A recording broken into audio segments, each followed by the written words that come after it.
মাদকদ্রব্যের অপব্যবহার ও অবৈধ পাচার বিরোধী আন্তর্জাতিক দিবস উপলক্ষে মাদক বিরোধী কার্যক্রমে বিশেষ অবদানের স্বীকৃতি হিসেবে প্রথম পুরস্কার পেয়েছে popular life insurance company limited. ঢাকার ওসমানী স্মৃতি মিলনায়তনে আয়োজিত আলোচনা সভা ও পুরস্কার বিতরণী অনুষ্ঠানে প্রধান অতিথি ছিলেন স্বরাষ্ট্রমন্ত্রী সালাউদ্দিন আহমদ। তার হাত থেকে প্রতিষ্ঠানের ব্যবস্থাপনা পরিচালক ও সিইও বিএম ইউসুফ আলী পুরস্কার গ্রহণ করেন।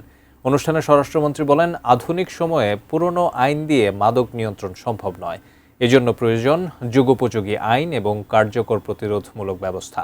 তরুণ সমাজকে মাদকের ভয়াবহতা থেকে দূরে রাখতে প্রশাসনের পাশাপাশি পরিবার, শিক্ষা প্রতিষ্ঠান ও সামাজিক সংগঠনকে একযোগে কাজ করার আহ্বান জানান তিনি।